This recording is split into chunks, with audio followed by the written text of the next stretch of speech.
Okay बच्चों, welcome back. बेटा हम लोग का आईसी इंजन का आखिरी चैप्टर बचा हुआ है, उसको हम लोग फिनिश करना चाहते हैं।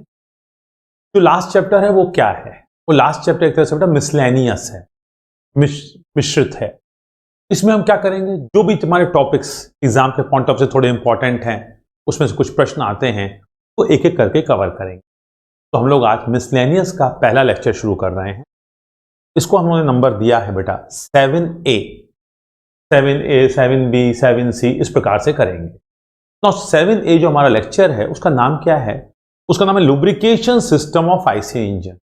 हमारा जो बेटा इंटरनल कंबशन इंजन है वो जैसा भी है, 2 स्ट्रोक है, 4 स्ट्रोक है, पेट्रोल है, डीजल है, ठीक है, सिंगल सिलेंडर है, मल्टी सिलेंडर है, किसी प्रकार का इंजन है तो उसमें हम लुब्रिकेशन करते हैं। आज उसी के बारे में थोड़ा सा पढ़ेंगे, क्योंकि कभी कभी एग्जाम्स में लुब्रिकेशन से रिलेटेड भी सवाल आ जाते हैं। आइए तो हम लोग पढ़ते हैं लुब्रिकेशन। और देखिए बेटा, अभी जो हम लुब्रिकेशन पढ़ रहे हैं, इसका पढ़ने का हमारा सिंपल फोकस क्या है? Lubrication system of IC engine. लेकिन हाँ, इन जनरल जो लुब्रिकेशन होता है वो भी कुछ इसी जैसा होगा। तो हर मशीन को, कोई भी हमारी मैकेनिकल मशीन है उसके अंदर लुब्रिकेशन किया जाता है, आप लोग जानते हैं। लेकिन हम लोग जो यहाँ पढ़ाई करेंगे वो आईसी इंजन के रिस्पेक्ट में करने जा रहे हैं, ठीक है। आइए अब देखिए बेटा, एक प्रश्न जो जनरल स्टडीज के नाम से कह लीजिए, जनरल साइंस के नाम से कह लीजिए, किसी किसी एग्जाम में पूछा जाता है, तो कम से कम आपको मालूम होना चाहिए कि एक शब्द है आपका जिसको बोलते हैं ट्राइबोलॉजी। तो ट्राइबोलॉजी क्या है? जब भी बेटा लास्ट में लॉजी आ जाता है ना, बायोलॉजी, जियोलॉजी, जूलॉजी, तो लास्ट में जब लॉजी आ जाता है तो होता है study of animals, study of whole word, study of bio.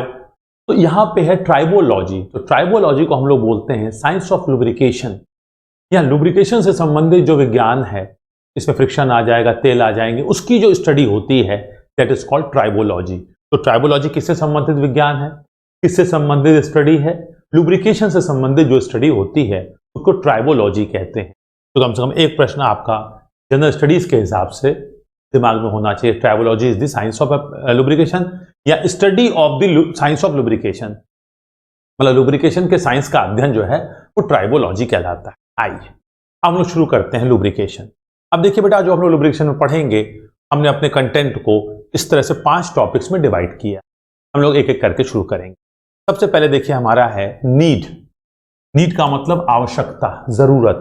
M का मतलब उद्देश्य, और फंक्शन का मतलब कार्य। कुछ भी पूछे घूम फिर के एक है, लुब्रिकेशन की क्या जरूरत है, लुब्रिकेशन क्या उद्देश्य है, लुब्रिकेशन के क्या कार्य हैं, सब एक ही बात है। तो नाम कुछ भी दे लीजिए, नीड बोलिए, एम बोलिए, फंक्शन बोलिए, पर्पस एक ही है ना। तो आइए हम लोग समझे कि लुब्रिकेशन की जरूरत क्या है, लुब्रिकेशन का क्या कार्य है वहां पे, ये लुब्रिकेशन क्यों करते हैं। तो सबसे पहले देखिए, ये देखिए मैंने यहां पे आपको एक लुब्रिकेटिंग ऑयल का डिब्बा है, उसमें से इस तरह से तेल निकलता हुआ दिखा रहे हैं।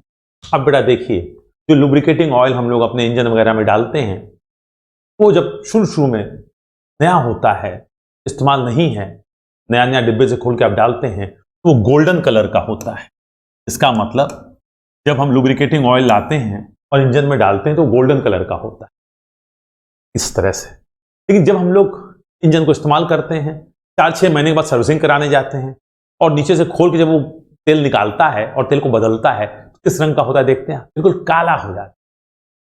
इसका मतलब जो आप देखते हैं वो काला वाला, वो जला हुआ तेल है, उसमें कंटामिनेशन हो चुका है, धूल धक्कड़ आ चुका है, जल चुका है। तो एक्चुअल जो ऑयल होता है, जिसमें तेलीय गुण होता है, जिसकी वजह से हमें सब फायदे मिलते हैं, वो कुछ इस तरह का होता है। अब हम लोग जो अपने इंजन में लुब्रिकेटिंग ऑयल यूज करते हैं, उसका क्या उद्देश्य है? तो लुब्रिकेटिंग ऑयल है तो लुब्रिकेट करेगा, इस निहक का कार्य करेगा। चलिए, ये तो एग्री हो गया। तो जो लुब्रिकेटिंग ऑयल है उसका प्राइमरी फंक्शन या मुख्य उद्देश्य क्या है? लुब्रिकेशन है, या इसको हिंदी में आप लोग बोलते हैं स्नेहन,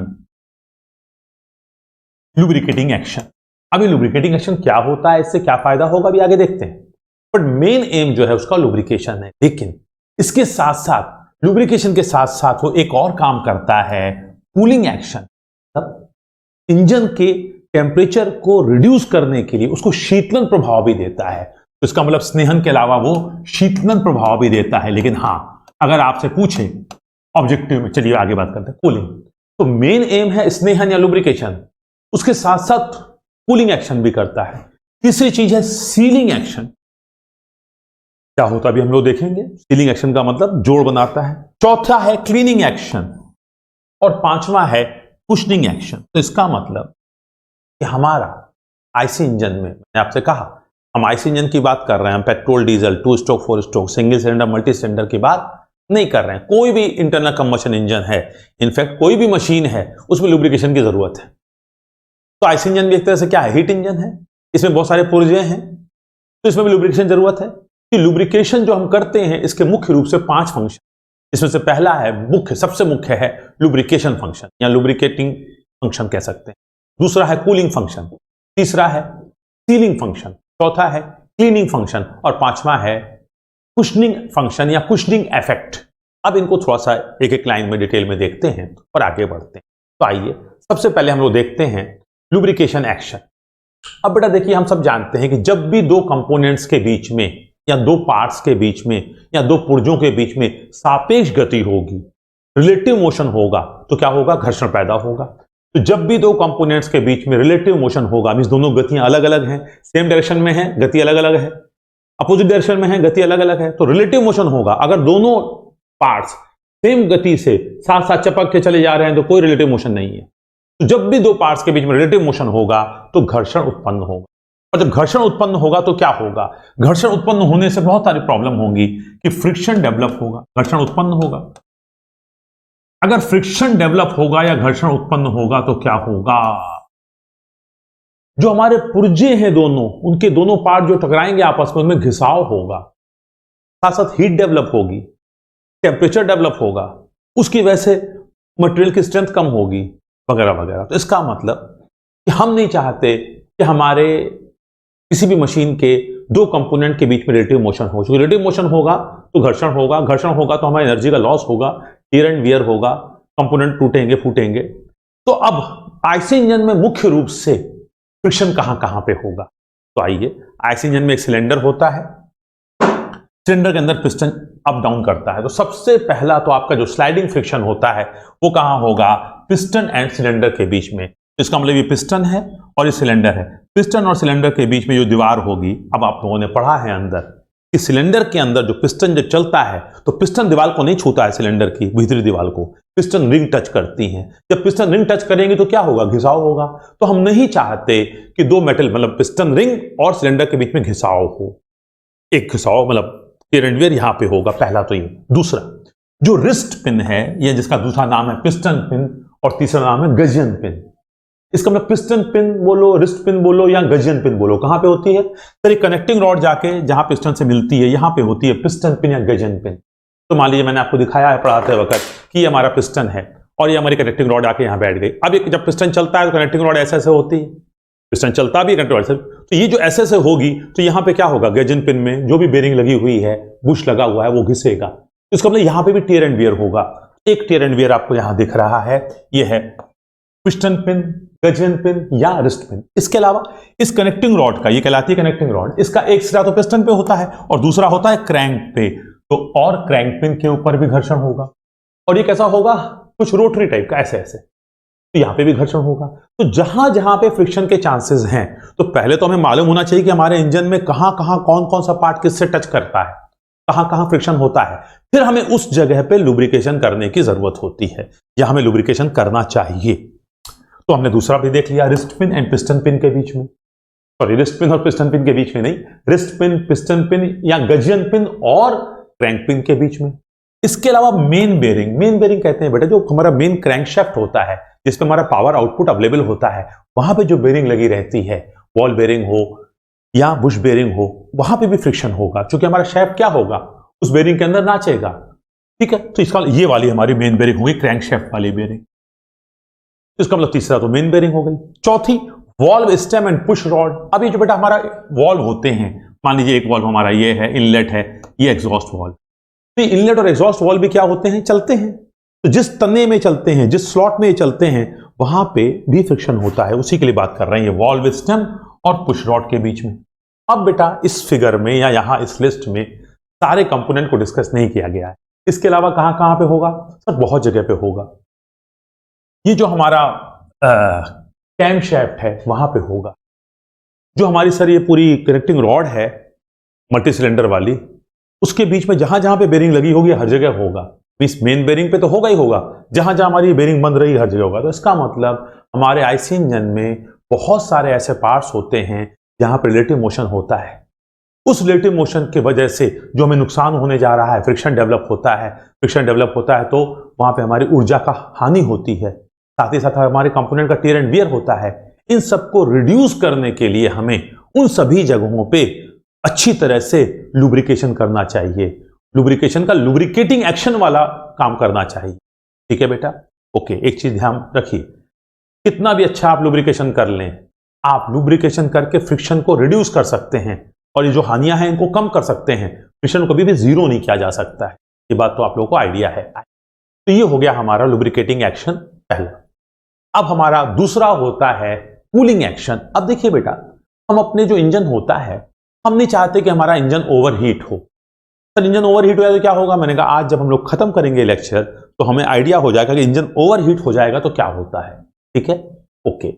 तो अब हम चाहते हैं कि इंजन की कूलिंग करें, तो सामान्यतः क्या होता है, जो छोटे इंजन होते हैं उसमें हम लोग एयर कूलिंग करते हैं, है ना, सिलेंडर के बाहर पंखड़ियां बना देते हैं।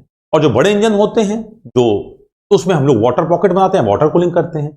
ये इंजन जो हमने यहाँ पे फिगर दिखा रखा है ये बेटा वाटर कूल्ड है। इसमें ये देखिए आपकी ब्लू कलर की ये सब देखिए क्या है, ये क्या है, ये ब्लू कलर क्या है, ये वाटर पॉकेट्स हैं। ये वाटर कूल्ड इंजन है। तो अब समझिए किसी भी इंजन की सामान्य कूलिंग तो हम लोग करते हैं बेटा एयर कूलिंग से या वाटर कूलिंग से, लेकिन इंजन के कुछ कंपोनेंट ऐसे होते हैं जिनकी कूलिंग हम एयर या वाटर कूलिंग जब करते भी हैं तो इफेक्टिव कूलिंग नहीं कर पाते, प्रभावी कूलिंग नहीं कर पाते। तो जो हमारा लुब्रिकेटिंग ऑयल है उसकी मदद से हम उस कंपोनेंट की कूलिंग करने की कोशिश करते हैं। इसका मतलब हमारा लुब्रिकेटिंग ऑयल है उसका मेन मकसद तो है लुब्रिकेटिंग एक्शन। किस जगह पे सर? हर उस जगह पे जहां दो पार्ट घिसते हैं, रगड़ खाते हैं, जहां पे भी फ्रिक्शन होता है उसको रिड्यूस करने के लिए लुब्रिकेशन करते हैं। साथ ही साथ हम इस लुब्रिकेटिंग ऑयल का इस्तेमाल कूलिंग में भी करते हैं, और वो कूलिंग भी किसकी? ऐसे कंपोनेंट की कूलिंग जिसको हम अपना जो परंपरागत तरीका है हमारा एयर कूलिंग और वाटर कूलिंग का, उससे हमें कूलिंग करने में दिक्कत होती है, तो वहां पे हम ऑयल कूलिंग करते हैं। और ये ऑयल कुछ नहीं होता, यही लुब्रिकेटिंग ऑयल।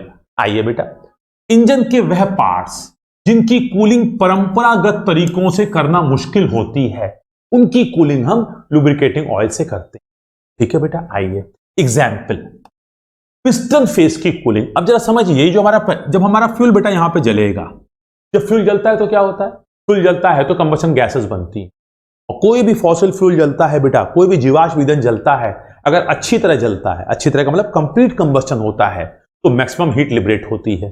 कितनी हीट लिबरेट होती है उसकी ऊष्मीमान पर निर्भर करती है। और जब वो हीट लिबरेट होती है तो लगभग 2200 डिग्री सेंटीग्रेड के आसपास टेम्परेचर होता है। इसका मतलब जैसे यहां फ्यूल जलेगा, इस जगह पे फ्यूल जलेगा, यहां पे कंबशन गैसेस पैदा होंगी और ये कंबशन गैसेस 2200 डिग्री सेंटीग्रेड के होंगे। अब इस दौरान क्या होगा? एक्सपेंशन स्ट्रोक होगा।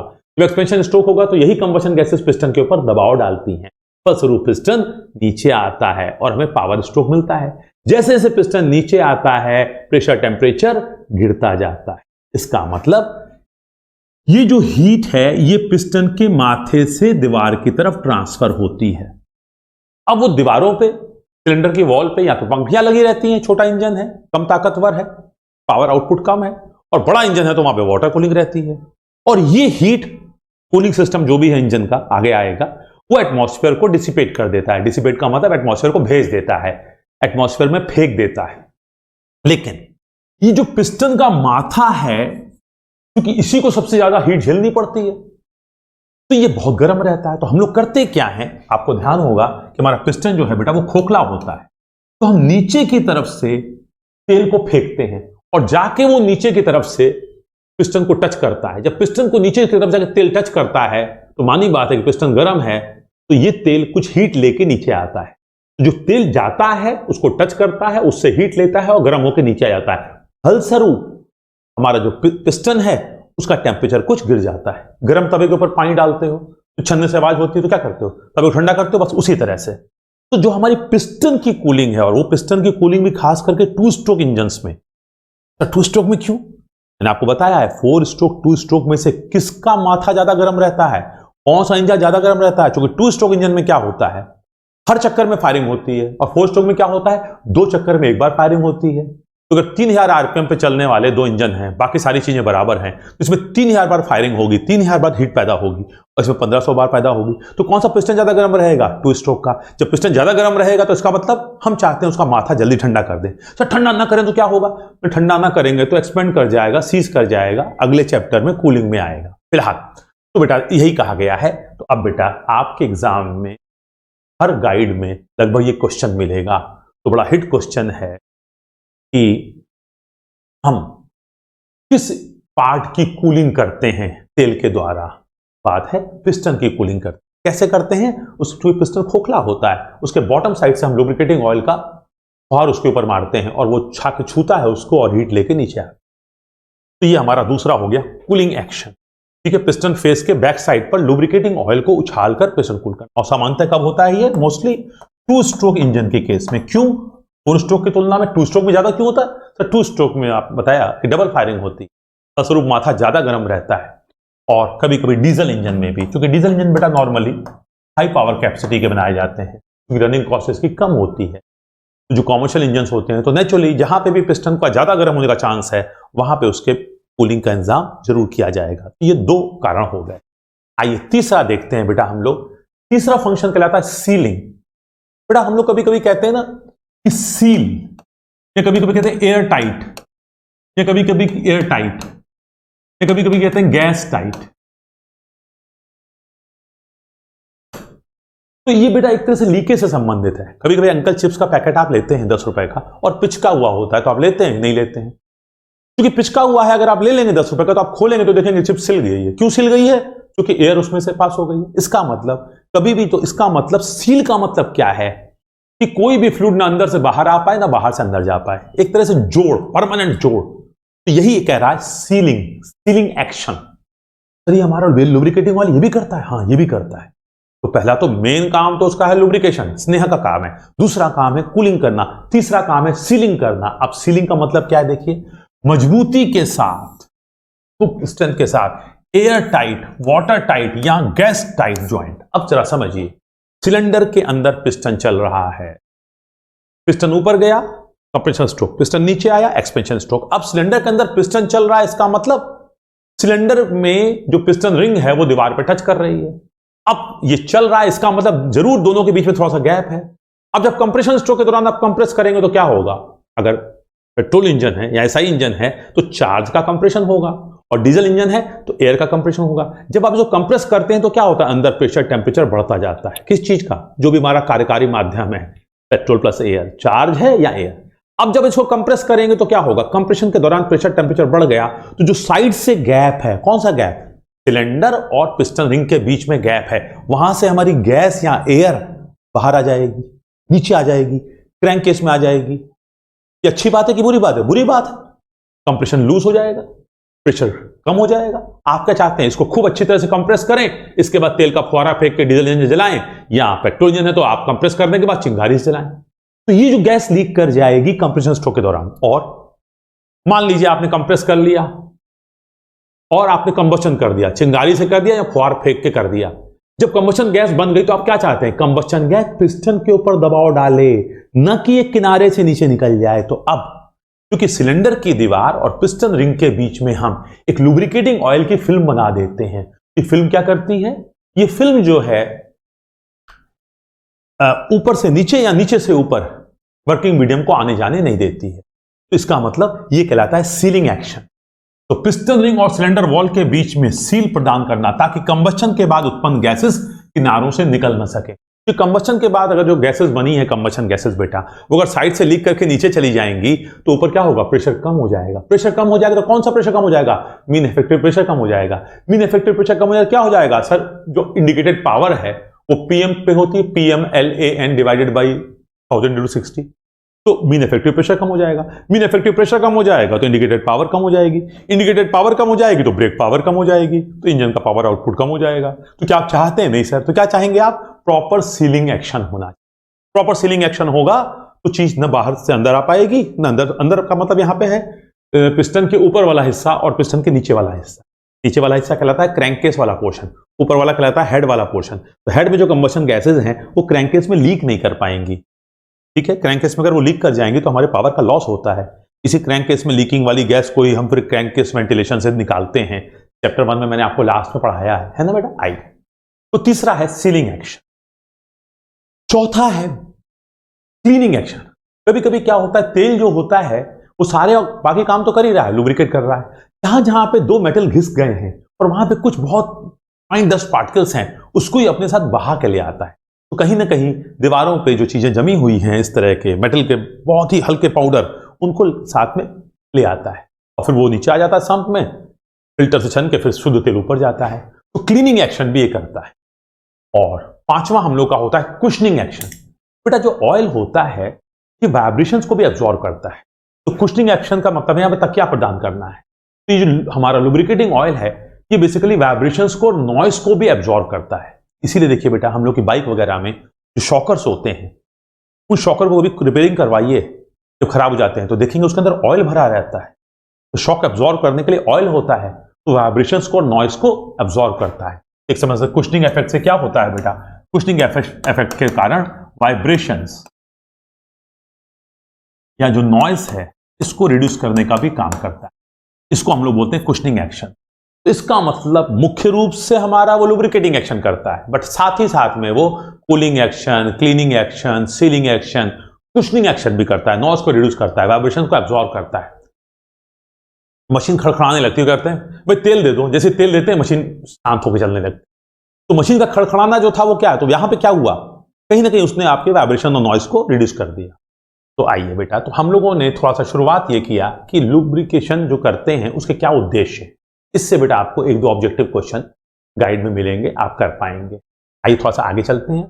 अब बेटा हमारा जो लुब्रिकेंट है, स्नेहक है, उसके अंदर क्या प्रॉपर्टीज होनी चाहिए? सबसे पहली चीज समझ में आती है कि सर ये लुब्रिकेशन करने से फ्रिक्शन कैसे घट जाता है। तो मैंने कहा देखिए बेटा, हम लोग लुब्रिकेशन डिटेल में तो नहीं पढ़ रहे हैं कि जब दो मेटल प्लेट्स या सॉलिड चीजें आपस में टकराती हैं तो सरफेस कांटेक्ट होता है दोनों के बीच में, और सॉलिड फ्रिक्शन काम में आता है, मतलब कॉन्सेप्ट में आता है। अगर इन दोनों के बीच में हम तेल डाल देंगे तो क्या होगा? दोनों प्लेटें आपस में कांटेक्ट में नहीं आएंगी, तो सॉलिड फ्रिक्शन खत्म हो गया। लेकिन अब जो दोनों प्लेटों के बीच में तेल है, उस तेल की एक लेयर दूसरे लेयर के ऊपर चलेगी। तो एक तरह से आपने सॉलिड फ्रिक्शन को फ्लूइड फ्रिक्शन से रिप्लेस कर दिया। पहले आपकी दोनों प्लेटें थी बेटा, ये दोनों प्लेटें जब आपस में कांटेक्ट में आती हैं बेटा, देखिए नेकेड आई से हो सकता है कोई भी सरफेस कितनी भी स्मूथ दिखाई दे, लेकिन जब उसका हम लोग माइक्रो स्ट्रक्चर देखते हैं या माइक्रोस्कोप से देखते हैं तो उसकी सरफेस कुछ इस तरह से होती है, और ये वाली भी। अब जब दोनों सरफेस आपस में चलेंगे तो क्या होगा? ये जो हमारा उभार वाला पोर्शन होता है इसको हम लोग बोलते हैं पीक, और जो ढलान वाला पोर्शन होता है इसको बोलते हैं वैली। इसका मतलब कोई भी सरफेस नेकेड आई से, नग्न आंख से आपको बहुत चिकनी या स्मूथ दिखाई दे सकती है, आपको लगेगा इसके अंदर तो कुछ नहीं, लेकिन जब माइक्रोस्कोप में देखोगे तो उसका स्ट्रक्चर कुछ इस तरह का होता है। अब जब दो प्लेटें आपस में चलेंगी, दो कंपोनेंट आपस में चलेंगे तो क्या होगा? इसका पीक और इसका पीक जब कांटेक्ट में आएगा तो क्या होगा? घिसाव होगा। तो हम करते क्या है? अगर घिसाव होगा तो फ्रिक्शन होगा तो हीट प्रोड्यूस होगी, टियर वियर होगा, पावर का लॉस होगा। तो हम करते क्या है? हम दो प्लेटों के बीच में लुब्रिकेटिंग ऑयल भर देते हैं। सपोज कीजिए कि हमने इसके बीच में इस तरह से लुब्रिकेटिंग ऑयल भर दी। अगर हमने लुब्रिकेटिंग ऑयल भर दिया तो क्या होगा? जब लुब्रिकेटिंग ऑयल भर दिया तो मानी बात है कि अब मेटल टू मेटल कांटेक्ट नहीं होगा, बीच में तेल आ गया। अब इस तेल की एक लेयर दूसरे लेयर के ऊपर जब बहेगी तो उसका विरोध करेगी। इसका मतलब सबसे इंपॉर्टेंट प्रॉपर्टी जो पिक्चर में आने जा रही है वो क्या होगी? इस लुब्रिकेटिंग ऑयल की विस्कोसिटी, और उसके साथ और कुछ प्रॉपर्टीज भी आएंगी। तो हम लोग ये डिस्कस करना चाह रहे हैं कि जो हमारा लुब्रिकेटिंग ऑयल है, या इसको हिंदी में बोलते हैं स्नेहक है, उसमें कौन कौन सी प्रॉपर्टी के बारे में हम सोचें, और वो हाई होनी चाहिए कि लो होनी चाहिए, उससे क्या फर्क पड़ेगा। तो आइए बेटा हम लोग अपना सेकंड टॉपिक डिस्कस कर रहे हैं लुब्रिकेशन का, जिसको बोलते हैं desirable properties of lubricant. Desirable मतलब जो फायदे की बात होती है ना, इच्छित। तो desirable properties of the lubricant, तो सबसे पहले देखिए बेटा उसकी विस्कोसिटी।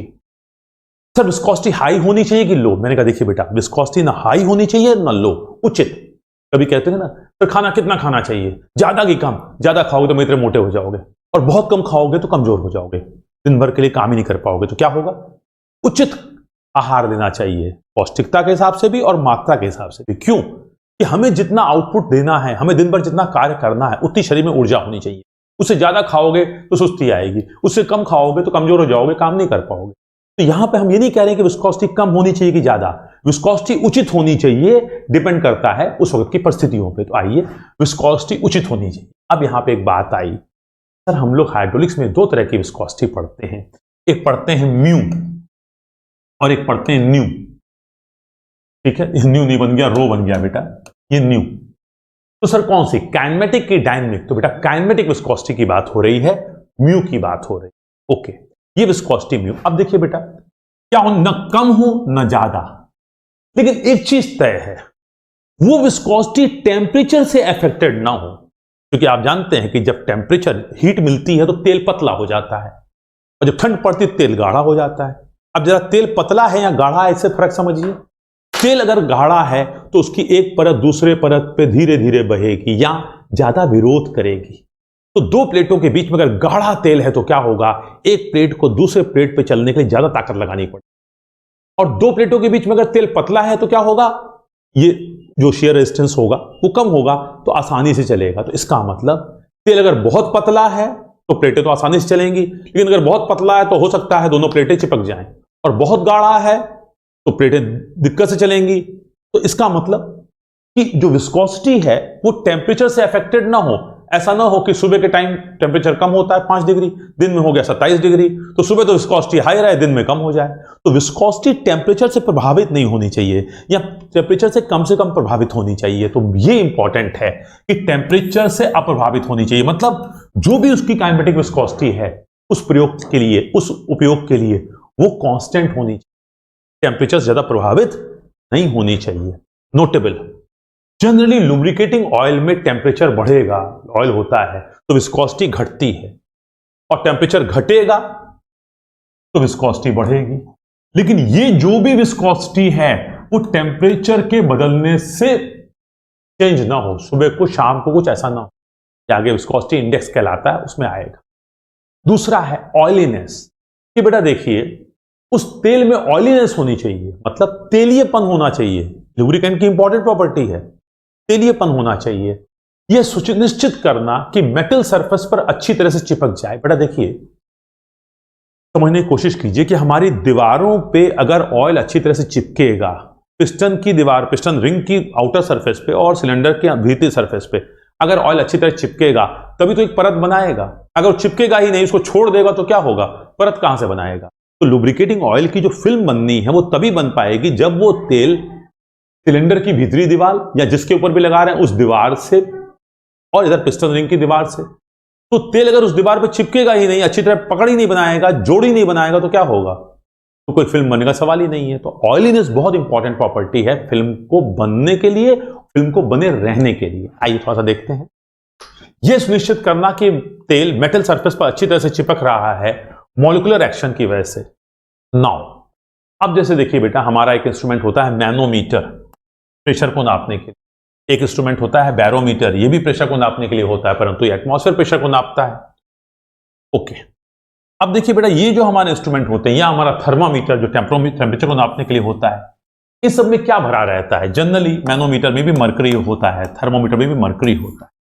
तो वहां पे हम मरकरी को लेते हैं एज ए थर्मोमेट्रिक फ्लूइड या एज ए मैनोमेट्रिक फ्लूइड, और उसकी बहुत सारी प्रॉपर्टीज होनी चाहिए। उसमें से एक प्रॉपर्टी ये होती है कि वो दीवार पे चिपके नहीं, क्योंकि अगर मरकरी दीवार पे चिपक गया तो रीडिंग पढ़ने में बहुत दिक्कत होगी। तो वहां पे हम चाहते हैं कि दीवार पे न चिपके, और यहां पे हम चाहते हैं दीवार पे चिपके। तो इसका मतलब हमारे लुब्रिकेंट के अंदर जो प्रॉपर्टी होनी चाहिए वो हमारे मरकरी में जो प्रॉपर्टी होती है उसके जस्ट अपोजिट होनी चाहिए। अब जरा समझिएगा, हमारे बैरोमीटर, मैनोमीटर, थर्मामीटर में मरकरी को इस्तेमाल करते हैं, और मरकरी जो होता है वो सरफेस पे चिपकता नहीं, जो कि हम चाहते भी हैं कि न चिपके, नहीं चिपकेगा तो वापस आ जाएगा, वापस आ जाएगा तो ग्लास ट्यूब क्लियर रहेगी, ग्लास ट्यूब क्लियर रहेगी तो हम पढ़ पाएंगे, क्योंकि चिपक जाएगा तो पढ़ना बहुत मुश्किल हो जाएगा। अब ऐसा होने के लिए वहां पे क्या होता है, हम लोग पढ़ते हैं बेटा, एक फोर्स होता है कोहेशन का। कोहेशन का फोर्स क्या होता है, सेम मॉलिक्यूल्स के बीच में, और एक होता है एडिशन का फोर्स।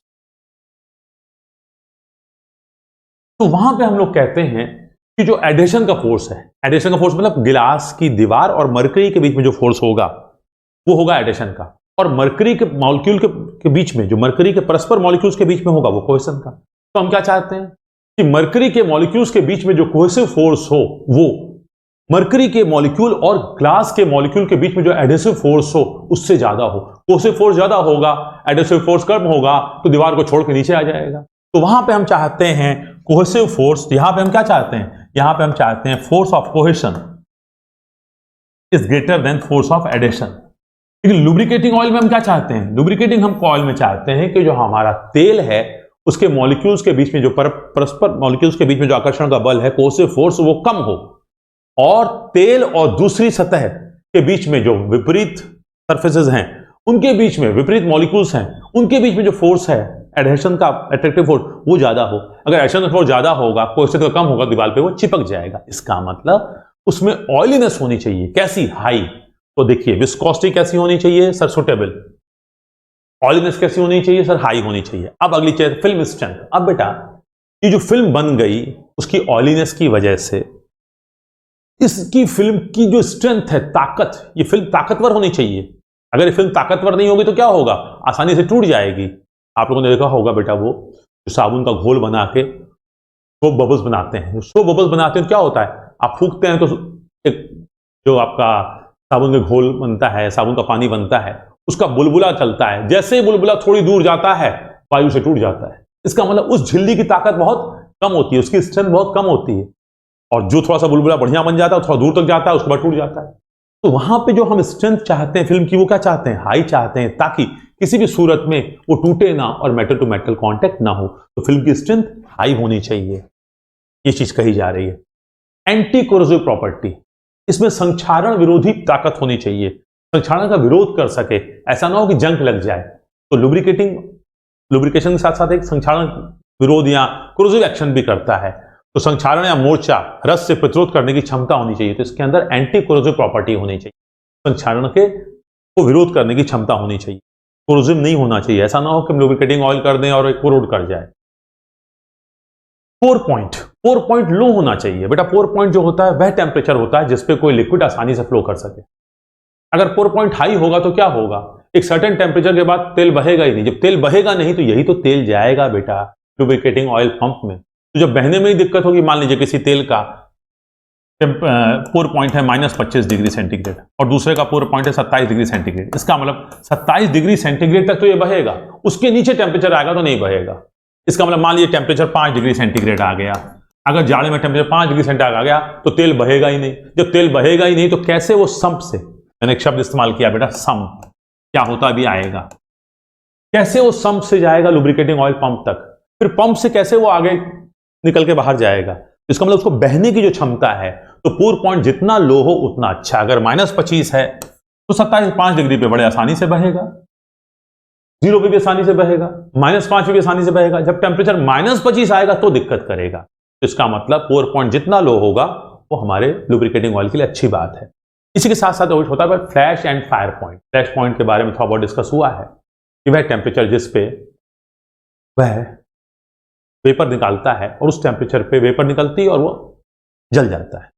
तो ये बेटा फ्लैश पॉइंट जो है वो हाई होना चाहिए। अगर फ्लैश पॉइंट कम होगा तो आप कह सकते हैं फायर हजार्ड, या कह सकते हैं कि उसके कहीं से भी उसको थोड़ा सा टेम्परेचर मिल गया तो जलने की संभावना है या दुर्घटना की संभावना है, जलने की संभावना नहीं, दुर्घटना। तो flash and fire point should be high, ताकि उसको हम ट्रांसपोर्ट करें, रास्ते में कहीं पे टेम्परेचर मिला तो जले नहीं। तो flash and fire point should be high, आग से होने वाली दुर्घटनाओं से बचने के लिए। तो ऐसे बोल सकते हैं फायर हजार्ड्स, आग के कारण होने वाली दुर्घटनाओं से बचने के लिए flash and fire point high होना चाहिए। अब बेटा देखिए, एग्जाम में कभी कभार अगर पूछेगा तो विस्कोसिटी के बारे में पूछेगा, बाकी किसी से नहीं पूछेगा, इसलिए निश्चिंत। ठीक है, आइए तो हम लोग अब आगे बढ़ते हैं बेटा। तो हम लोग सेकंड टॉपिक भी अपना कंप्लीट कर लिया। पहला देखा हम लोगों ने कि जो हमारा लुब्रिकेशन सिस्टम है वो हमारी क्या क्या जरूरतों को पूरी करता है।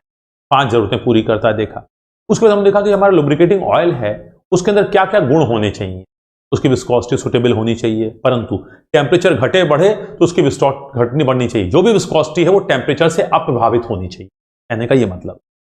और उसके बाद उसमें ऑयलीनेस होनी चाहिए, हाई फिल्म स्ट्रेंथ होनी चाहिए, हाई ऑयलीनेस होनी चाहिए, पोर पॉइंट लो होना चाहिए, flash and fire point high होने चाहिए। ये सारी उसकी प्रॉपर्टीज है। एंटी कोरोसिव होना चाहिए। अब बेटा हम कर रहे हैं क्लासिफिकेशन ऑफ लुब्रिकेंट, लेकिन अब हम जब क्लासिफिकेशन ऑफ लुब्रिकेंट कर रहे हैं तो हम एक जनरल क्लासिफिकेशन कर रहे हैं। तो बेटा जो लुब्रिकेट होते हैं वो मुख्य रूप से हम लोग कह सकते हैं सॉलिड हो सकते हैं, सेमी सॉलिड हो सकते हैं, लिक्विड्स हो सकते हैं, या गैसेस हो सकते हैं। गैसेस भी होते हैं, हाँ गैसेस भी होते हैं। आइए सबसे पहले हम लोग देखते हैं सॉलिड का उदाहरण। तो बेटा सॉलिड लुब्रिकेंट का उदाहरण होता है ग्रेफाइट। अब ग्रेफाइट में क्या होता है बेटा, ग्रेफाइट का जो स्ट्रक्चर होता है वो कुछ लैमिनार टाइप का होता है, लेयर्स के फॉर्म में होता है, परंतु एक लेयर दूसरे लेयर के बीच में जो बॉन्ड होता है बहुत वीक होता है, तो ये आसानी से एक के ऊपर चलता है। तो हमेशा ग्रेफाइट जो है पाउडर के रूप में मिलता है। इसका जो मॉलिक्यूलर स्ट्रक्चर होता है उसमें दोनों के बीच में जो बॉन्ड होता है दो लेयर्स के बीच में काफी वीक होता है, तो एक लेयर दूसरे लेयर के ऊपर बड़े आसानी से चलती है। क्या मतलब, जो शेयर रेजिस्टेंस होता है वो बहुत मिनिमम होता है, इसलिए एक अच्छा लुब्रिकेंट माना जाता है। तो ग्रेफाइट पाउडर आपका है सॉलिड लुब्रिकेंट। इसके अलावा बेटा मोलिब्डेनम सल्फाइड, सिर्फ नाम जान लीजिए कम से कम, ये दोनों जो हैं as a solid lubricant use, ठीक है। उसके बाद हम लोग आते हैं सेमी सॉलिड, जिसको ना हम सॉलिड कह सकते हैं ना लिक्विड कह सकते हैं, उसके बीच की स्थिति। इसमें होता है हमारा ग्रीस, ये तो आप सबने देखा होगा, वैसेलीन और वैक्स, ये सारे क्या है हमारे सेमी सॉलिड, या कह सकते हैं जो जिनको सॉलिड लिक्विड के बीच में आप कह सकते हैं सेमी सॉलिड लुब्रिकेंट्स हैं। इसके बाद तीसरा है हमारा इंपॉर्टेंट लिक्विड लुब्रिकेंट। अब बेटा हमारे इंजन में कहीं कहीं पे थोड़ा बहुत ग्रीस इस्तेमाल होता है ऐसे इंजन में, और अन्यथा मोस्टली हमारा क्या होता है लिक्विड लुब्रिकेंट्स इस्तेमाल होते हैं। अब ये लिक्विड जो हमारे लुब्रिकेंट इस्तेमाल होते हैं शुरू में पहले, बहुत पहले एनिमल, यानी मतलब जानवर, और वेजिटेबल मतलब वनस्पति, इसके जो तेल होते थे वो एज ए लुब्रिकेंट यूज होते थे। लेकिन आज के तारीख में ये ऑब्सोलीट हो गए हैं। ऑब्सोलीट हो गए का मतलब अब ये प्रयोग में नहीं आते। शुरुआत में animal and vegetable oil, exam में आया हुआ सवाल है बेटा, एनिमल एंड वेजिटेबल ऑयल। अच्छा एग्जाम में ये भी पूछा गया है सॉलिड रेफ्रिजरेंट का, सॉरी सॉलिड रेफ्रिजरेंट कह रहे हैं, सॉलिड लुब्रिकेंट का उदाहरण बताओ, तो ग्रेफाइट, मोलिब्डेनम सल्फाइड। लिक्विड का बताओ, तो ये बहुत सारी बातें भी आने वाली हैं। सेमी सॉलिड बताओ, तो वैसेलीन, वैक्स और ग्रीस। अब बेटा बात आती है कि सर हमारे आईसी इंजन में जो लुब्रिकेंट इस्तेमाल होते हैं वो कौन से होते हैं। मैंने कहा बेटा वो लिक्विड लुब्रिकेंट होते हैं मोस्टली। कुछ दो चार जगह बेरिंग्स वगैरह में ग्रीस के अलावा बाकी जितना हमारा इंजन का जो कंपोनेंट्स है हर जगह लिक्विड लुब्रिकेशन होता है। तो कौन सा होता है सर, वेजिटेबल और एनिमल ऑयल। मैंने कहा नहीं, पहले हुआ करता था, इसके अंदर कुछ गुण होते हैं, लेकिन आज के तारीख में हम इसको इस्तेमाल नहीं करते, ये बहुत अच्छे नहीं है, तो बहुत सारी खामियां। आज के तारीख में जो हम इस्तेमाल करते हैं उनको हम बोलते हैं मिनरल ऑयल। मिनरल ऑयल का मतलब एक तरह से आप कह सकते हैं खनिज तेल। अब बेटा कहने को हम लोग इसको मिनरल ऑयल कह रहे हैं, बट वास्तव में ये जो है पेट्रोलियम क्रूड जो हमारा होता है, पेट्रोलियम क्रूड आप समझते हैं कच्चा तेल जो जमीन से निकलता है, फॉसिल फ्यूल। इस कच्चे तेल को हम लोग रिफाइनरी में ले जाते हैं। रिफाइनरी में ले जाके इस कच्चे तेल से ही बेटा हम लोग पेट्रोल, डीजल, लुब्रिकेटिंग ऑयल और फ्यूल ऑयल, केरोसिन, ये सब निकालते हैं। इसका मतलब ये मिनरल ऑयल या खनिज तेल पेट्रोलियम डेरिवेटिव है। मतलब जो हमारा खनिज तेल, जो हमारा फॉसिल फ्यूल आ रहा है, पेट्रोलियम क्रूड ऑयल, उसी से बनता है ये खनिज तेल। तो ये हम लोग मोस्टली ऑटोमोबाइल्स में यूज करते हैं। तो हमारे ऑटोमोबाइल्स में मोस्टली कौन सा यूज होते हैं, ये हमारे होते हैं मिनरल ऑयल। ऑटोमोबाइल इंडस्ट्री, ये आया हुआ सवाल है, बहुत हिट सवाल। अब ये सिंथेटिक का मतलब होता है बेटा कृत्रिम, आर्टिफिशियल। अब इसको हम लोग लैब में तैयार करते हैं, पूरा लैब में तैयार करते हैं। इसको हम लैब में तैयार करते हैं, डिफरेंट केमिकल्स का इस्तेमाल करते हैं। तो इसको हम पूरा लैब में तैयार करते हैं, डिफरेंट केमिकल्स का इस्तेमाल करके करते हैं। जब हम डिफरेंट केमिकल्स को मिला के लुब्रिकेटिंग ऑयल बना रहे हैं तो हमारे हाथ में है, हमें जिस प्रॉपर्टी को लाना है उस हिसाब से हम केमिकल डाल सकते हैं। तो ये जो होते हैं बेस्ट होते हैं, लेकिन साथ ही साथ कॉस्टली भी बहुत होते हैं। तो जनरली हम लोग यूज करते हैं बेटा ऑटोमोबाइल इंडस्ट्री में मिनरल ऑयल्स। इसके बाद लास्ट में होता है ब्लेंडेड ऑयल बेटा। तो बेटा ब्लेंडेड का मतलब यहां पे होता है मिक्सिंग। किसकी? कुछ बेटा केमिकल्स हम लोग कर देते हैं मिक्स, कुछ केमिकल्स को मिक्स कर देते हैं अपने मिनरल ऑयल में। कि बेटा हमारा जो खनिज तेल है जो हमें पेट्रोलियम से मिला है या पेट्रोलियम डेरिवेटिव है, पेट्रोलियम, उसके अंदर कुछ कमियां रहती हैं, कुछ प्रॉपर्टीज नहीं रहती हैं। तो उन प्रॉपर्टीज को पाने के लिए हम उसमें कुछ केमिकल्स डालते हैं। जैसे बेटा याद होगा हमारे पेट्रोल में, हमारे आइसो ऑक्टेन में हम लोग उसका ऑक्टेन नंबर बढ़ाने क्या करते थे? टेट्राइथाइल लेड या टेट्रामिथाइल लेड डाल देते, उससे उसके अंदर वो प्रॉपर्टी आ जाती। तो सिमिलरली बेटा केमिकल्स में कुछ केमिकल्स डाल दिए जाते हैं हमारे मिनरल ऑयल्स में, तो वो थोड़े से और अच्छे हो जाते हैं। तो ब्लेंडेड ऑयल्स, तो ऑटोमोबाइल में हम लोग ब्लेंडेड ऑयल भी इस्तेमाल करते हैं। लेकिन ब्लेंडेड ऑयल में हम लोग किस चीज की ब्लेंडिंग करते हैं? हम लोग सर अपने जो मिनरल ऑयल है उसमें कुछ केमिकल्स को मिला देते हैं, तो उनकी प्रॉपर्टीज इंप्रूव कर जाती है। ठीक है, ये हमारा है जो हम लोग। सर गैसेस लुब्रिकेंट भी होते हैं, मैंने कहा नाइट्रोजन और हीलियम, ये भी हमारे एज ए लुब्रिकेंट इस्तेमाल होते हैं, लेकिन आईसी इंजन में नहीं। बहुत हाई स्पीड एप्लीकेशंस में हम लोग गैसेस लुब्रिकेंट का भी इस्तेमाल करते हैं। अब बेटा यहां पे आपको कुछ ऐसी जानकारियां मैंने दी हैं जो आपके एग्जाम के पर्पज से जरूरी हैं, एग्जाम्स वगैरह में आती है।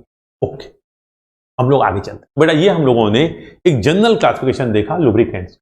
अब जरा बात आती है कि सर सिलेक्शन हमें किस वक्त कौन सा लुब्रिकेंट इस्तेमाल करना चाहिए, कब सर ग्रेफाइट पाउडर यूज करना चाहिए, कब गैस यूज करनी चाहिए। तो देखिए बेटा यहां पे मैंने कहा है सॉलिड लुब्रिकेंट, उदाहरण क्या है मैंने आपको दो बताए, ग्रेफाइट पाउडर और मोलिब्डेनम सल्फाइड।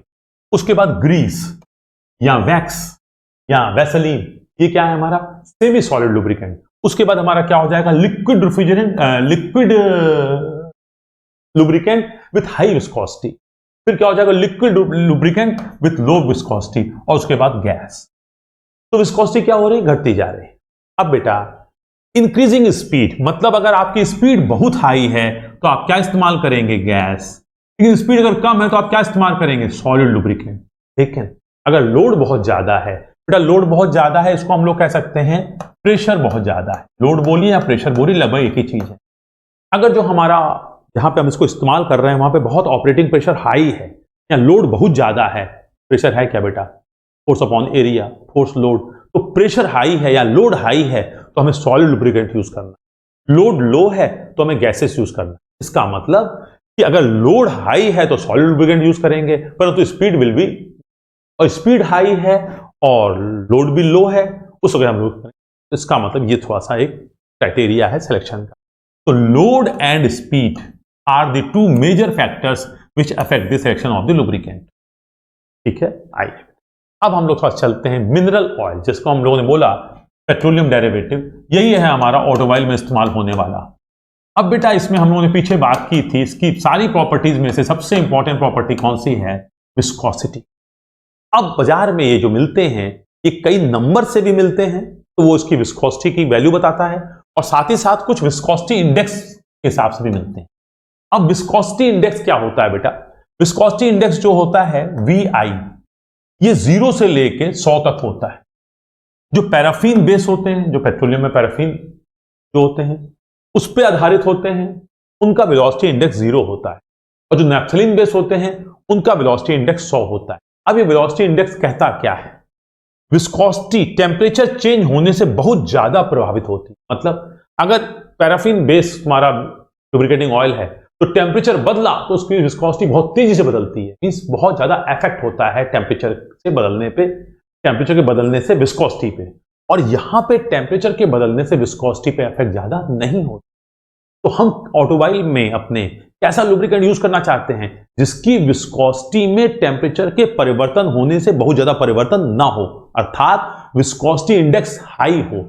यहां पे लिखा है विस्कोसिटी इंडेक्स हाई होना चाहिए, विस्कोसिटी इंडेक्स हाई होना चाहिए। वहां पे विस्कोसिटी की बात कर रहे थे हम, तो बहुत हाई नहीं बहुत लो नहीं, लेकिन परिवर्तन टेम्परेचर बदलने से उसकी विस्कोसिटी में परिवर्तन बहुत ज्यादा नहीं होना चाहिए। तो विस्कोसिटी इंडेक्स हाई होने का मतलब क्या है, less change in viscosity with change in temperature. कहने का मतलब अगर किसका विस्कोसिटी इंडेक्स 20 है और विस्कोसिटी इंडेक्स 40 है और विस्कोसिटी इंडेक्स 80 है, तो हम 80 विस्कोसिटी इंडेक्स वाला इस्तेमाल करना चाहेंगे। ये नैफ्थलीन बेस होगा, ये कॉस्टली होगा, लेकिन टेम्परेचर के बदलने से इसकी विस्कोसिटी बहुत ज्यादा नहीं बदलेगी। ठीक है, यहां पे विस्कोसिटी का मान की बात नहीं कर रहे हैं, विस्कोसिटी में परिवर्तन की बात कर रहे हैं। ओके, इसको इस तरह से समझिए बेटा, दो व्यक्ति हैं, एक मान लीजिए बड़ा दिमागदार है, बुद्धिमान है, लेकिन कभी कुछ मुश्किल आए तो कांपने लगता है, उसको हैंडल नहीं कर पाता सिचुएशन। दूसरा थोड़ा लफंगा टाइप का है, दिमाग से भी कम है, बहुत बुद्धिमान नहीं है, लेकिन कोई परिस्थिति आती है तो सामने उसको फेस कर लेता है, घबराता नहीं है। तो इसका मतलब परिस्थिति के आने पे इसका व्यवहार बहुत तेजी से बदलने लगता है, और परिस्थिति के आने पे या विपरीत परिस्थितियों में इसका व्यवहार बहुत तेजी से नहीं बदलता। एज इट इज देखा जाए तो इसका कैलिबर या इसकी विद्युता इसकी तुलना में काफी कम है, लेकिन कठिन परिस्थितियों में आने के बाद इसमें फ्लक्चुएशन ज्यादा नहीं होता, वो घबराता नहीं है और ये घबरा जाता है। तो विस्कोसिटी इंडेक्स हाई होना चाहिए। अब इसके अलावा बेटा, जो हमारे ऑटोमोबाइल के जो लुब्रिकेटिंग ऑयल होते हैं, विभिन्न रिक्वायरमेंट्स पे बहुत सारे नंबर में बाजार में अवेलेबल होते हैं। तो आइए थोड़ा सा देखें हम लोग। SAE रेटिंग, ये भी एक बेटा जानने वाली चीज है आपको। SAE का मतलब होता है सोसाइटी ऑफ ऑटोमोटिव इंजीनियर। तो बेटा दुनिया भर के ऑटोमोबाइल इंजीनियर्स की एक एसोसिएशन है, अमेरिकन बॉडी है, इसने एक अपना पूरा मानक बनाया है। इसके हिसाब से हर लुब्रिकेटिंग ऑयल को एक नंबर दिया जाता है। तो डिफरेंट एप्लीकेशन में कौन सा लुब्रिकेटिंग ऑयल उपयुक्त होगा, ये जैसे हम लोग जाते हैं बेटा गाड़ी बनवाने जाते हैं, तो बाइक के लिए जाते हैं जब, तो अगर आप बाइक की रिपेयरिंग कराने जाइए और दुकान पे जाके बोलिए किसी पे हमें लुब्रिकेटिंग ऑयल दे दो, पूछे किस काम के लिए, घर की मशीन के लिए, कार के लिए, ट्रक के लिए, ट्रैक्टर के लिए। कार में भी फिर कौन सी कार है आपकी, मारुति है कि आल्टो है कि डिजायर है। आप कहोगे मोटरसाइकिल के लिए हीरो होंडा, तो वो वाला निकाल के देगा जो उस हीरो होंडा के निर्माता ने अपने इंजन में प्रेफर किया है। इसका मतलब बाजार में लुब्रिकेटिंग ऑयल तो बहुत सारे हैं, बट हर एक का नंबर अलग अलग है। या आप कहेंगे हमें 40 नंबर का चाहिए, तो नाउ इसी की हम बात कर रहे हैं। तो सोसाइटी ऑफ ऑटोमोटिव इंजीनियर के हिसाब से हम लोग लुब्रिकेटिंग ऑयल को नंबर देते हैं। अब ये नंबर मोनोग्रेड ऑयल भी, जैसे SAE number 5W, 10W, 20W, 30 और 40। अब यहां पे नंबर क्या है, 5, 10, 20, 30, 40। नंबर ज्यादा होगा तो विस्कोसिटी ज्यादा होगी। अब मान लीजिए कि हमें श्रीनगर में मान लीजिए टेम्परेचर साल भर जो है माइनस तो नहीं रहता, जाड़े में तो -25 हो जाएगा, पर साल भर टेम्परेचर 45 कभी नहीं जाता। हमारे इलाहाबाद में 45 48 भी जाएगा, पर वहां गर्मियों में भी 45 नहीं जाएगा, तो वहां पे टेम्परेचर बहुत होगा, तो 20 डिग्री सेंटीग्रेड जाएगा। बट हमारे इलाहाबाद में या कह सकते हैं राजस्थान में कभी भी टेम्परेचर माइनस में नहीं आएगा। यहां पे टेम्परेचर हमेशा गर्मी में तो हो जाएगा 48, और बहुत होगा जाड़े में, बहुत जाड़ा पड़ेगा तो 5 डिग्री 7 डिग्री, वो भी 2-4 दिन। इसका मतलब यहां पे टेम्परेचर एवरेज मानिए तो 30 डिग्री या 35 डिग्री है, और वहां पे टेम्परेचर एवरेज मानिए तो 10 डिग्री है। तो अब नंबर बढ़ेगा तो विस्कोसिटी बढ़ेगी। तो आपको जाड़े में कैसा ज्यादा टेम्परेचर, तो उनको कैसा विस्कोसिटी चाहिए। इसका मतलब वहां पे अगर हम बहुत गाढ़ा तेल इस्तेमाल करेंगे, तो बहुत गाढ़ा तेल इस्तेमाल करेंगे तो क्या होगा, उसकी एक परत दूसरे परत के ऊपर चलने में थोड़ी दिक्कत करेगी, बहुत ताकत लगेगी। तो इसका मतलब वहां पे उतना गाढ़ा तेल इस्तेमाल नहीं करेंगे, और हम यहां पे बहुत पतला तेल इस्तेमाल करेंगे तो क्या होगा, टेम्परेचर हाई है तो वो और पतला हो जाएगा। तो इसका मतलब कि अगर हमारा 40 नंबर का ऑयल है तो वो विस्कस है, ज्यादा गाढ़ा है। 30 नंबर का ऑयल है तो कम विस्कस है, तो हम यहां पे 40 नंबर का ऑयल इस्तेमाल कर लें। पर यही 40 नंबर का ऑयल अगर हम श्रीनगर में इस्तेमाल करेंगे तो नहीं। तो यहां पे देखिए W लगा होना क्या कहता है, W लगा होना ये कहता है कि ये विंटर कंडीशंस के लिए सुटेबल है। इसका मतलब 5W, क्योंकि विस्कोसिटी कम, ठीक है। पतला तेल है तो विंटर में इस्तेमाल कीजिए, पतला तेल है विंटर में इस्तेमाल कीजिए, लेकिन ये तेल मत इस्तेमाल कीजिए क्योंकि बहुत गाढ़े तेल हैं, विंटर में इस्तेमाल। तो इसका मतलब 5W, 5 जो है पतला तेल है, 10 जो है पतला तेल है विंटर के लिए, और ये समर के लिए हो गए। तो ये W कह रहा है विंटर। लेकिन अब बेटा ये कट गया है क्या तुम, ओके। अब देखिए यहां पे बेटा मल्टीग्रेड ऑयल। मल्टीग्रेड ऑयल का मतलब है कि ये जो है सेम ऑयल जो होता है टेम्परेचर के बदलने से अपनी विस्कोसिटी को एडजस्ट कर लेता है। इसका मतलब इसके अंदर कुछ ऐसे पॉलीमर्स डाल दिए जाते हैं कि टेम्परेचर बढ़ने पे अपनी विस्कोसिटी को वो एडजस्ट कर लेते हैं।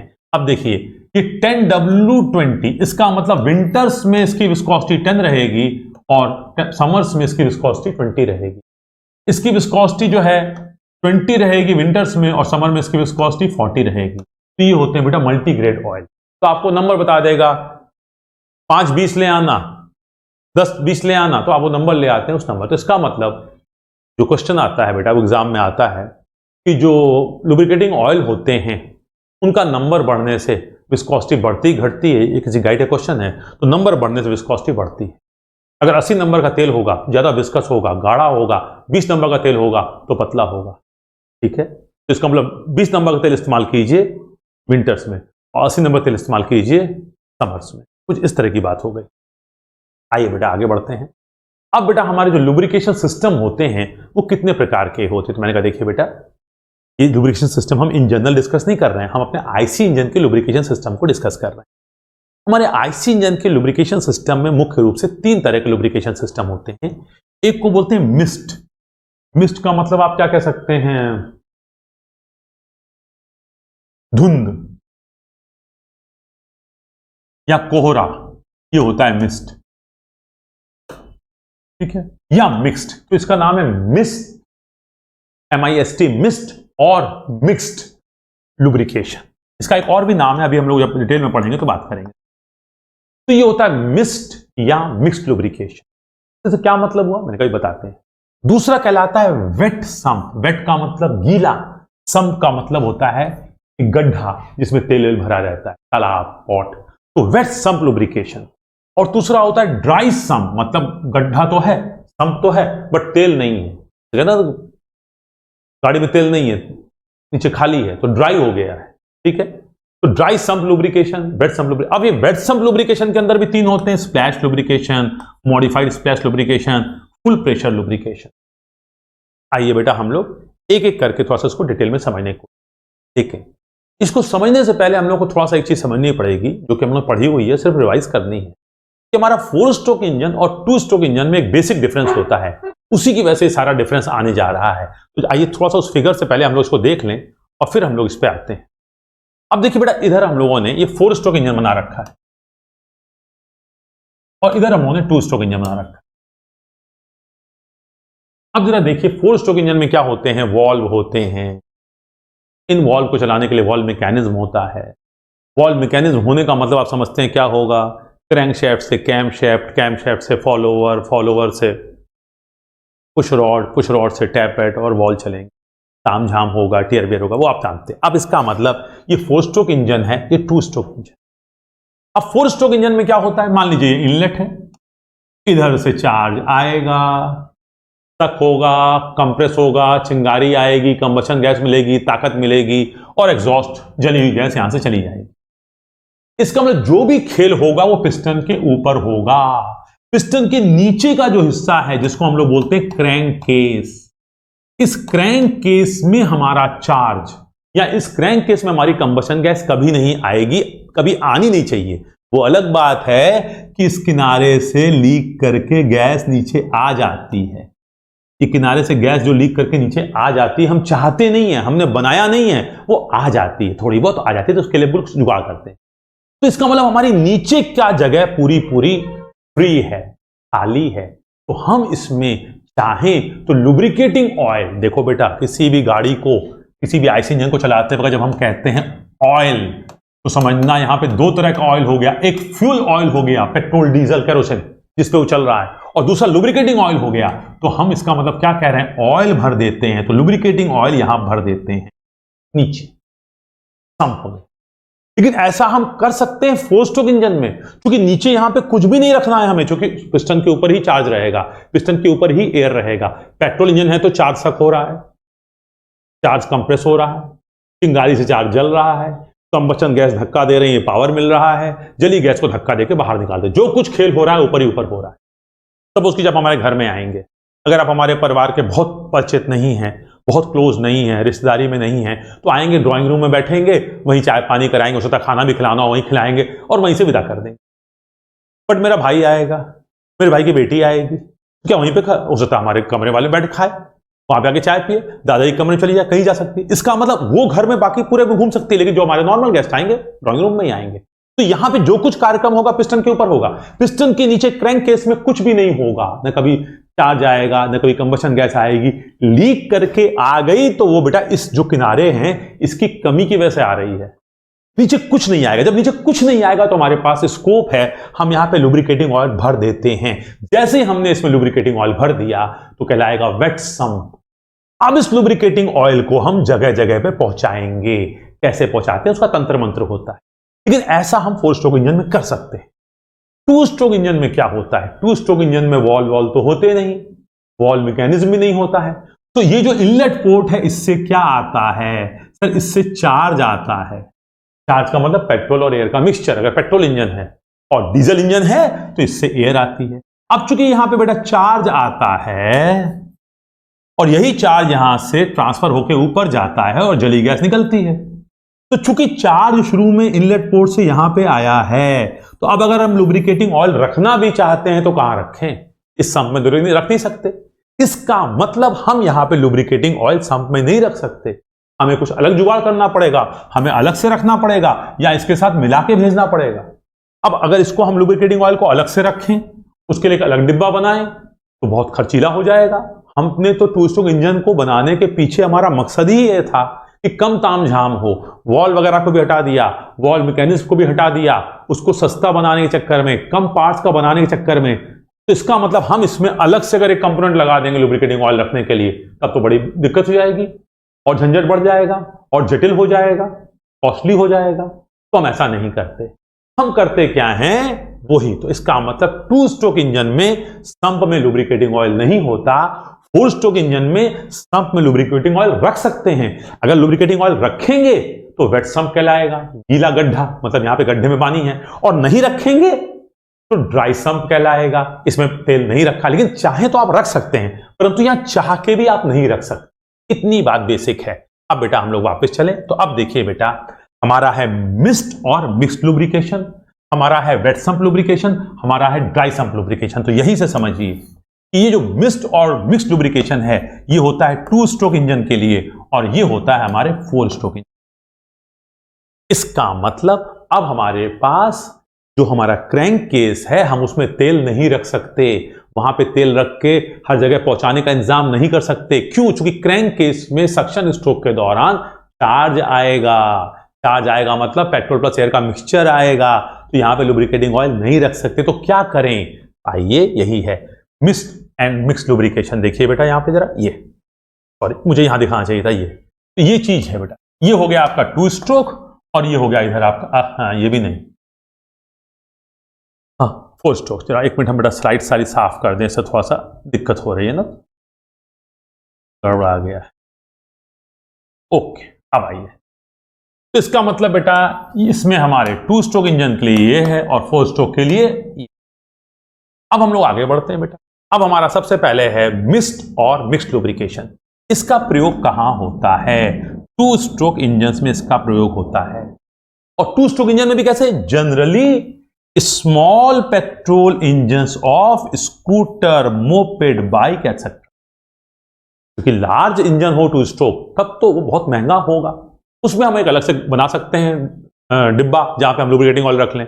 अब स्कूटर, मोपेड और मोटरसाइकिल को तो हम सस्ता बनाना चाहते हैं, अब उसमें हम क्रैंक केस में तेल तो रख नहीं सकते बाहर पे। तो इसका मतलब 2 स्ट्रोक जो हमारी बाइक होती है, 2 स्ट्रोक जो हमारे स्कूटर हैं या 2 स्ट्रोक हमारे जो मोपेड्स हैं उनमें इस्तेमाल होता था। और आजकल तो 2 स्ट्रोक इस्तेमाल ही नहीं होता है। क्यों नहीं होता? अब जानते हैं, 2 स्ट्रोक इंजन में हमारे थर्मल एफिशिएंसी लो होती है, मतलब गाड़ी का एवरेज कम आएगा, जबकि सस्ती होती थी, और पॉल्यूशन भी ज्यादा होता है। इसकी वजह से इसका इस्तेमाल नहीं होता। क्योंकि आज की तारीख में पेट्रोल का दाम बहुत बढ़ चुका है।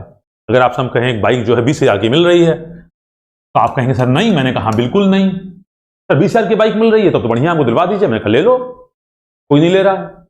सर माइलेज कितना देगी, एवरेज कितना देगी? मैंने कहा 8 किलोमीटर पर लीटर देगी। तो आपका इंटरेस्ट खत्म हो गया कि 20,000 की बाइक चेक करेंगे क्या? हमारा पेट्रोल चलेगा 10,000 का, इससे अच्छा सर हम 70,000 की बाइक ले लेंगे, 60 का एवरेज देगी तो हमारा हर महीने। तो इसका मतलब आज के तारीख में पेट्रोल का दाम बढ़ जाने की वजह से 2 स्ट्रोक की इंजन इस्तेमाल नहीं होते। बट हम लोगों के टाइम में हम लोगों ने 2 स्ट्रोक के इंजन इस्तेमाल किए हैं। हमारी पहली जो स्कूटर थी वो 2 स्ट्रोक थी, ठीक है। या स्कूटर 2 स्ट्रोक ही होती थी, बाइक्स होती थी 4 स्ट्रोक। आइए, तो ये है मिक्स्ड और मिक्स्ड लुब्रिकेशन, इसके बारे में डिटेल में पढ़ेंगे। अब उसके बाद जो हमारा वेट सम्प लुब्रिकेशन है, इसका इस्तेमाल कहां होता है? इसका इस्तेमाल होता है 4 स्ट्रोक इंजन में, लेकिन जनरली स्मॉल पेट्रोल इंजन। अब समझिए वेट सम्प लुब्रिकेशन का मतलब क्या है कि 4 स्ट्रोक इंजन है, नीचे क्रैंक केस है, और क्रैंक केस में नीचे आपने तेल भर दिया है। कौन सा तेल? Lubricating oil. इस लुब्रिकेटिंग ऑयल को ले जाके हम जगह जगह जहां जहां जरूरत होगी, हम नहीं मतलब जो उसका तंत्र होगा, वो तंत्र जो है, जो सिस्टम होगा, वो लुब्रिकेशन करेगा ताकि इंजन के हर पार्ट को तेल मिल जाए। और तीसरा होता है ड्राई सम्प लुब्रिकेशन। ये इस्तेमाल होता है 4 स्ट्रोक इंजन में, जनरली लार्ज बड़े स्टेशनरी इंजन। तो उसमें हम एक अलग से पूरा डिब्बा बना देते हैं, तेल वहां रखते हैं, वहां से पूरा सप्लाई करते हैं। या एयरक्राफ्ट इंजन, हवाई जहाज, पहले पेट्रोल इंजन चलते थे, मैंने आपको बताया बेटा। अब हवाई जहाज ने कलाबाजी खाई तो क्या होगा? अगर सम्प में तेल रखा है तो वो उलट जाएगा। तो वहां पे चूंकि हवाई जहाज कलाबाजी खाता था, तो वहां पे हम लोग वेट सम्प लुब्रिकेशन नहीं करते थे। ओके, अब ये 3 तरह के एप्लीकेशन थे। तो अब आपसे पूछेगा एरोप्लेन के लिए कौन सा लुब्रिकेशन इस्तेमाल होता था? अब तो नहीं होता, तो आप कहेंगे ये वाला सम्प लुब्रिकेशन। कौन सा? वेट सम्प की dry sump? Dry sump. 2 stroke petrol में, 2 स्ट्रोक मोटरसाइकिल में क्या इस्तेमाल होता था? मिक्स्ड या मिक्स्ड लुब्रिकेशन। आई, तो ये भी एग्जाम में आया हुआ है। अब हम लोग चलते हैं बेटा थोड़ा सा डिटेल में। तो मिक्स्ड लुब्रिकेशन सिस्टम, अब बेटा इस सिस्टम को जो हम लोग पढ़ने जा रहे हैं, इसको कभी कभी पेट्रोल, समझिएगा बेटा, पेट्रोल सिस्टम भी कहते थे। क्यों कहते थे? क्योंकि बेटा इसमें हम लोग क्या करते थे, पेट्रोल के साथ ही लुब्रिकेटिंग ऑयल मिला देते थे। जरा समझिएगा। तो हम लोग की जो स्कूटर होती थी 2 स्ट्रोक होती थी, हम लोग की स्कूटर 2 स्ट्रोक होती थी। हम लोग जाते थे, कहते भाई 2 लीटर पेट्रोल दे दो। तो करता क्या था, टंकी से पाइप लेता था और एक कुप्पी लेता था, फनल, समझते हैं बेटा, फनल, इस तरह की फनल, और हमारा ढक्कन खोलता था पेट्रोल टंकी का, उसमें लगा देता था, और वहां से एक पाउच उठाता था। सर पाउच कैसा? मैंने कहा जो शैम्पू का पाउच आता है 2 रुपए का, जैसा आपका आजकल, उस तरह का पाउच उठाता था, ब्लेड से काटता था। उस पाउच में होता था लुब्रिकेटिंग ऑयल, और इस टंकी से आ रहा होता था पेट्रोल।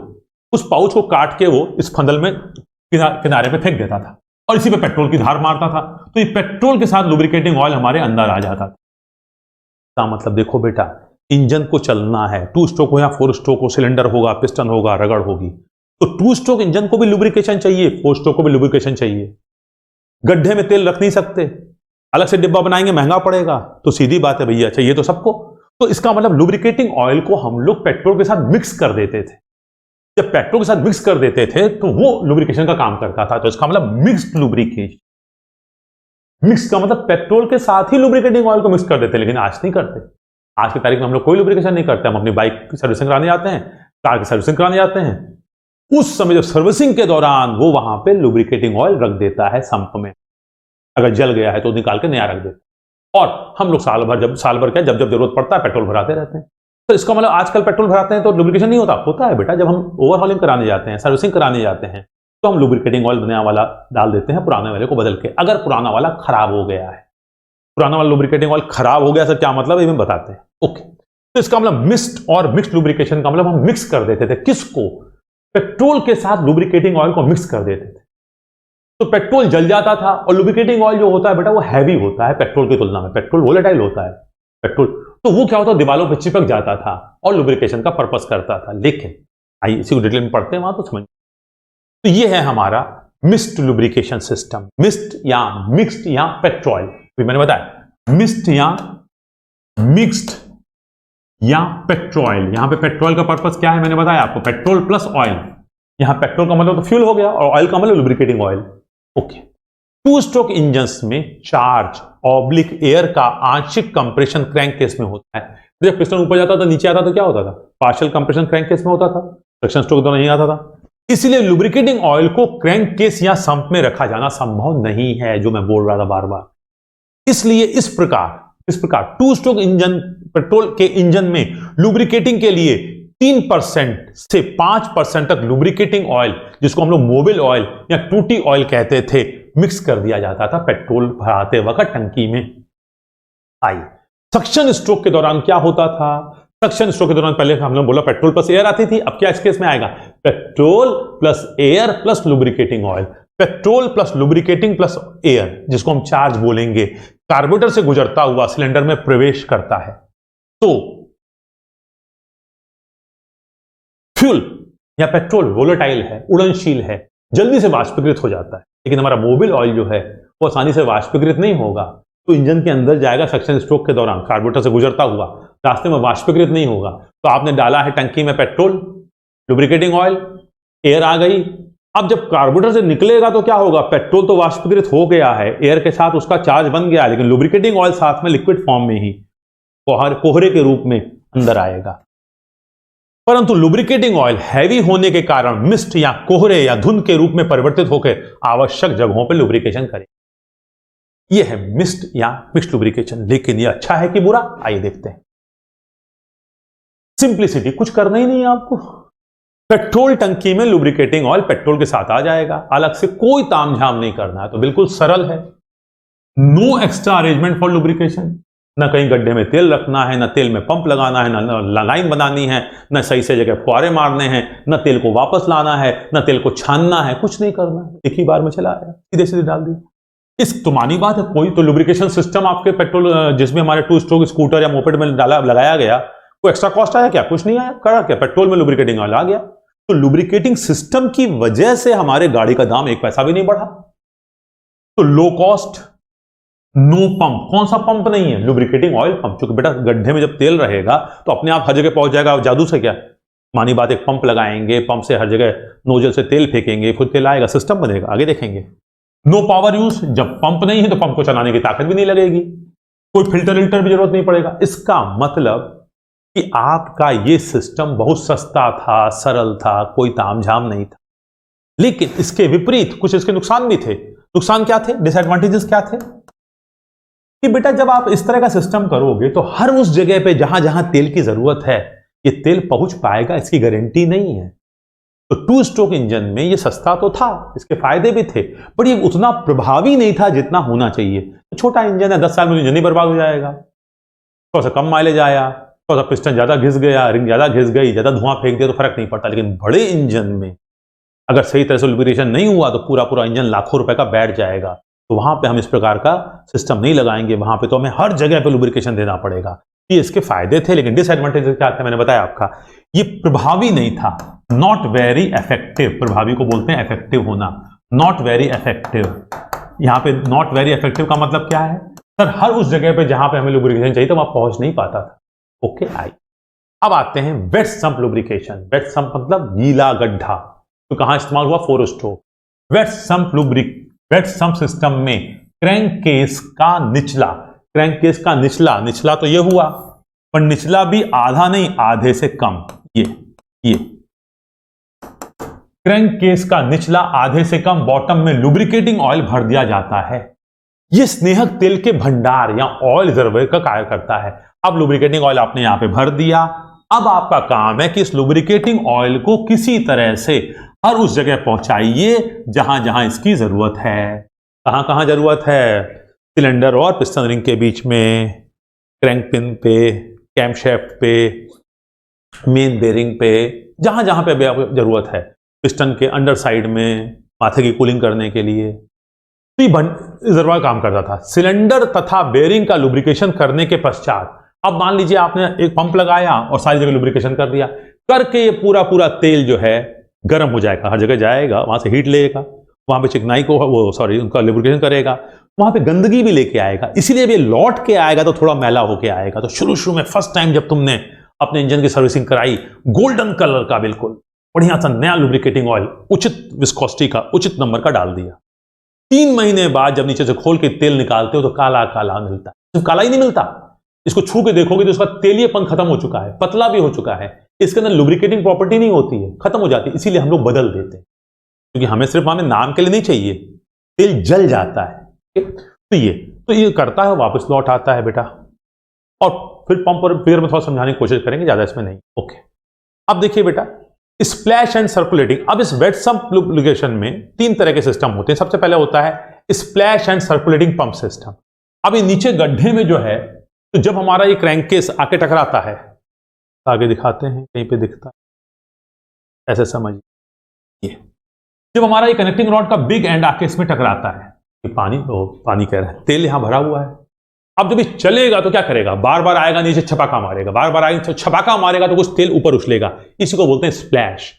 नदी में उतरते हैं हम लोग, तालाब में जाते हैं, कहीं झील में नहाते हैं, क्या करते हैं एक दूसरे पर ऐसे ऐसे पानी फेंकते हैं, छपाका मारते हैं, तो ये आके बार बार यहाँ पे टकराएगा, ऊपर जाएगा, तो छपाके से तेल ऊपर उठेगा, पर छपाके से तेल ऊपर उठेगा तो सिर्फ हर जगह पहुंच नहीं जाएगा। तो स्प्लैश सिस्टम सबसे सस्ता सिस्टम होता है, सबसे कम प्रभावी सिस्टम होता है। तो यहां पे स्प्लैश का मतलब आपके समझ में आएगा। Splash and circulating pump system, तो इसका मतलब कुछ कंपोनेंट को तो हम छपाका मार के तेल फेंकेंगे और बाकी के लिए देखिए ये ब्लैक कलर से लाइन बनी हुई है। अब देखिए बेटा, ये ऑयल स्ट्रेनर, तो ये बेटा जो नीचे का एरिया है ये संप है, तेल है। अब ये ऑयल स्ट्रेनर बेटा छन्नी या फिल्टर का दूसरा नाम होता है स्ट्रेनर, यहां से तेल छन के ऊपर जाएगा। क्योंकि देखिए बेटा, जब तेल इंजन के अंदर जाके लुब्रिकेशन करके वापस लौट के आता है तो इसमें बहुत सारी गंदगी आ जाती है, तरह तरह की, जला हुआ कार्बन, किनारे पे जो मेटल घिस गया है वो, या और कोई फॉरेन मटेरियल। जब दोबारा तेल पंप से आगे जाएगा तो हर बार छन के जाएगा। तो ये हमारा ऑयल फिल्टर है। अब ये तेल यहां से छन के आगे बढ़ा, यहां से तेल छन के आगे बढ़ा। अब ये ऑयल पंप है, इसने इसका प्रेशर बनाया। अब ये प्रेशर बन गया तो ये ब्लैक कलर से, आप समझ रहे हैं, ये हाई प्रेशर तेल है। अब ये ब्लैक कलर से ये तेल जो है चला और हर जगह तेल पहुंच रहा है जहां जहां जरूरत है।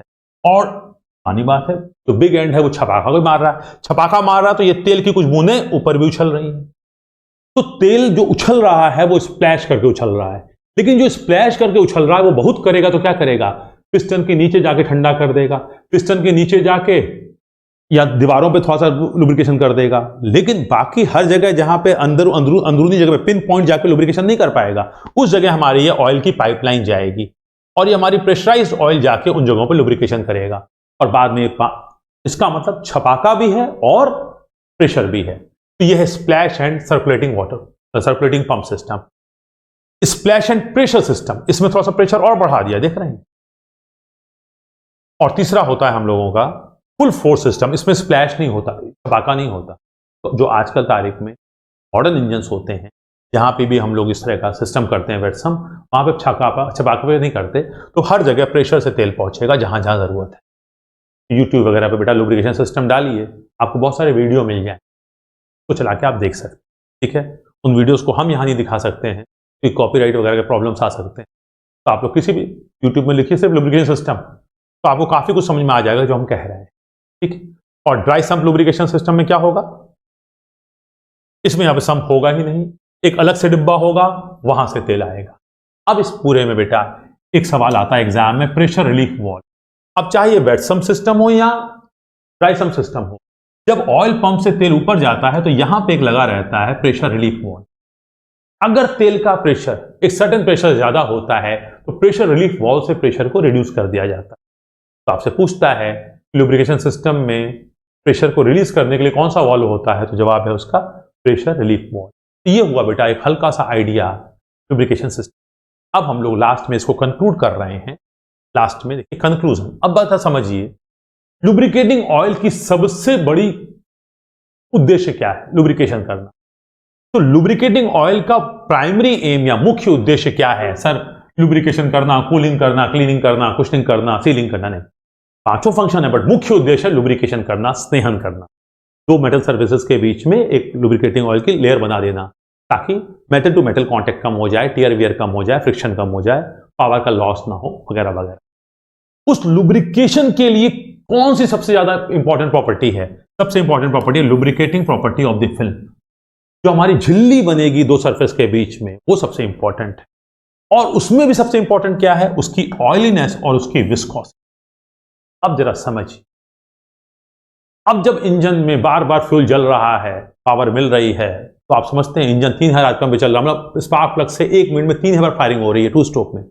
अगर इंजन 3000 आरपीएम पे चल रहा है तो 1 मिनट में 1500 बार फायरिंग हो रही है। इसका मतलब इंजन का जो ऑपरेटिंग टेम्परेचर है वो काफी हाई रहता है। लेकिन इंजन का कार्यकारी तापमान अगर 160 से, लेकिन बेटा इंजन की कूलिंग भी हम करते रहते हैं, अगर इंजन का कार्यकारी तापमान 160 से 200 डिग्री तक है तो ठीक है, इससे ज्यादा हो जाता है तो क्या होता है कि जो लुब्रिकेटिंग ऑयल है ये जल जाता है। तो स्नेहन प्रणाली तो इसका मतलब अगर वो जल जाएगा तो झिल्ली खत्म हो जाएगी, और झिल्ली खत्म हो जाएगी तो मेटल टू मेटल कांटेक्ट होता रहेगा। इसका मतलब ये झिल्ली न जले, इसके लिए इंजन को ओवरहीट नहीं होने देना है।